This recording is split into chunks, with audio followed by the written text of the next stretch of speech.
Good afternoon and welcome to Purchase Broadcast Studios. I'm your host, Monica Perez Valle. As technology advances, we've reached a point in time where it's normal for kids as young as toddlers to have access to the internet. Streaming platforms and gaming apps alike have become such a big part of children's lives, acting almost as a digital babysitter. As these platforms gain more and more popularity among children, concerns over child safety are up in the air. A popular gaming app, Roblox, recently banned a user and filed a cease and desist order after that user was posing as a child to catch and ultimately arrest predators on the platform.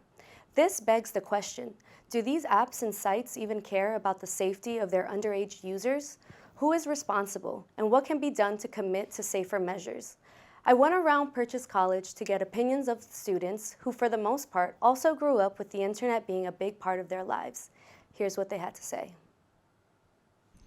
I think gaming apps like Roblox and others tend to fail in handling child safety, which is why vigilante groups or predator catchers, as they like to deem themselves, spring up. Because if they properly protected the children on their surface, there would be no need for vigilantes. They only arise out of a failure of the system to do what it's told.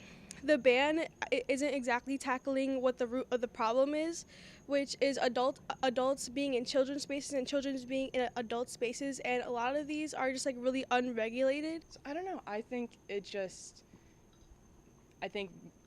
a lot of games, they need a lot more active monitors and moderators, and they need a lot more real eyes constantly watching like chats, and to be aware when there are when a game is very has a very large child audience. They need to have a lot of competent adult monitors there to make sure what's going on, and to immediately put a little like mark if they see something that's inappropriate, that's actually inappropriate. There needs to be a better system. So I had a friend who got me into Roblox from probably age 6 to age 13. They play it pretty much daily at age 20. So it is a platform where people of all ages are using it, no matter what people's thoughts on it are. And yeah, so I'm very familiar with the platform, played on it. It was the things we got for each other's birthdays was a Roblox gift card, which, it's just money. We just gave each other money. I just think that these companies should actually prioritize their child audience, because they are a very vulnerable part of the online community, and there's already a lot of dangerous spaces for them online. So I just think they should prioritize the most vulnerable group. I think it's an example of the system trying to deny its failure, because the only reason he did that is because he too was a victim of child predators. So it was his way of getting back at them. And I think for you to not only remove him and censor him when he was one of the biggest creators, just shows that you know that your system doesn't work, yet you refuse to fix it properly.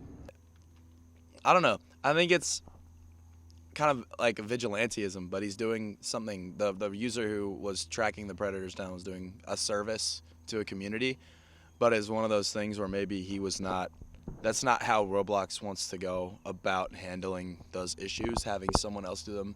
I feel like they want to make sure that their guidelines are kept up, not someone else's, but at the same time, he did a service to a larger community, because those people, should not be around a platform that consists of, I would say, mostly younger people. So, I don't know. I'm in between on it. I think that Roblox should do a better job of handling it, but they shouldn't also be attacking those who are trying to do it when Roblox won't. Like growing up on the internet and been exposed to things that we should not have at that age. I think there is a lot of nuance in regards to how they can actually do it, and I'm seeing ID verification being required, which I'm not the biggest fan of, but I've seen is a solution. And there's just overall, they could be doing better, and I think We should have more child safety without an increase in censorship. I'm pretty sure that Roblox is a private company, but not sure. So they kind of do have a full say of what goes on their platform. But I'm like, I think that should just be something that they're okay with happen. Like they should be protecting the people that they market towards, and I think that should be a general business practice. But evidently it isn't. They're more focused on their. Again, this is like if you say you're focused on your public image and this is why you're doing it. I don't really know if that's what you're focused on, because you're more focused on how much money you can make. So I don't know. I don't think it's the best thing for publicity for the company. But again, if they are a private company, they can do what they want. So It's kind of a don't talk about it situation right now.